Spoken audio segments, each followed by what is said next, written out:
La République démocratique du Congo entame depuis le 3 novembre 2022, date qui rappelle la mobilisation générale lancée par le commandant suprême des forces armées de la République démocratique du Congo, Félix-Antoine Tshisekedi Tshilombo, pour la défense de la patrie dont la paix n'est plus négociable.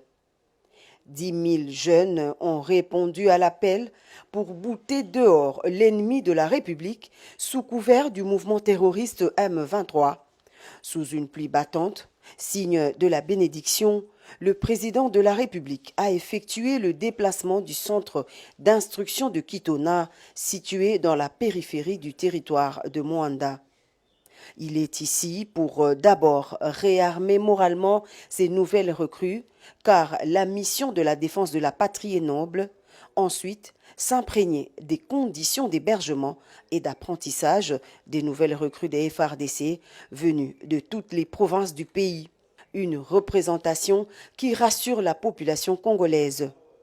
Tête chauve, tenues désenfilées, ils sont estimés à plus de 10 000 volontaires, des vrais jeunes patriotes décidés d'en découdre avec le Rwanda qui s'est trompé d'époque dans ses manœuvres de la déstabilisation de la partie Est.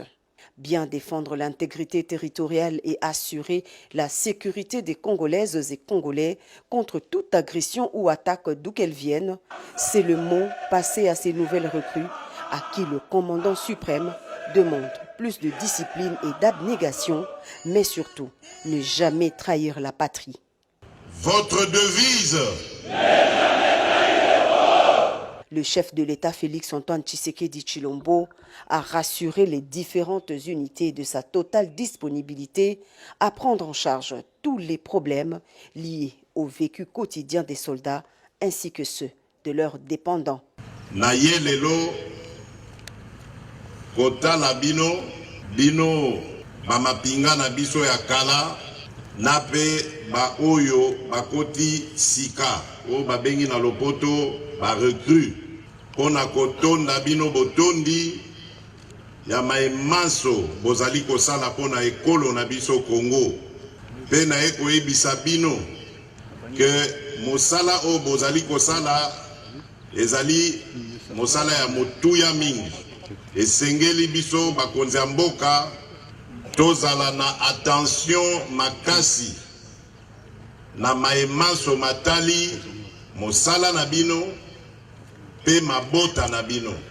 Du haut de la tribune érigée pour la circonstance, le chef de l'État a également évoqué la loi relative à la programmation militaire en cours d'examen au Parlement, une disposition inexistante depuis plusieurs décennies.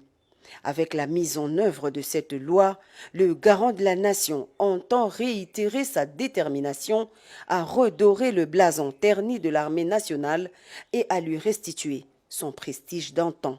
Nakosala bino ba promesse mingi te, na préféré na bandaka kolakisa bino na ba acte bokomona bino moko ndenge mapinga na biso ekozwa valeur ekozonge la valeur nango ya kala pe ekobanda kobangisa banguna nyonso oyo bakozala na makanisi ya koatake mboka na biso. Gouvernement etindaki loi oyo ya programmation militaire na parlement esali bambula na banza banda ba période d'indépendance wana loi wana ezalaki te. Tina ya loi wana ezali nini? Ezali ko organiser armée na biso, koyeba nombre ya effectif, koyeba ko équiper armée na biso, koyeba ko gérer yango de sorte que bana mboka mapinga bazala na ba condition malamu. Yango wana loi wana eko permettre biso sikoyo to bandaka kotia mbongo o esengeli ko salisa bino na maemanso na lakisi bino wana. Likambo ya pasi, likambo ya kanai, likambo ya motema mabe koyiba mbongo ya ration ya ba soda ya mapinga, makambo nyonso wana ekosila abuo ya. Bien auparavant, le commandant suprême des forces armées et de la police nationale congolaise a assisté à la parade et honneur militaire accompagné de la fanfare pour le passage des troupes en revue, assurant ainsi la solennité du passage historique du chef de l'État sur ce site. Le clou de la cérémonie aura été ce briefing à huis clos avec le commandant de la base et autres hauts responsables des différents départements militaires et une visite des installations de la base militaire de Kitona.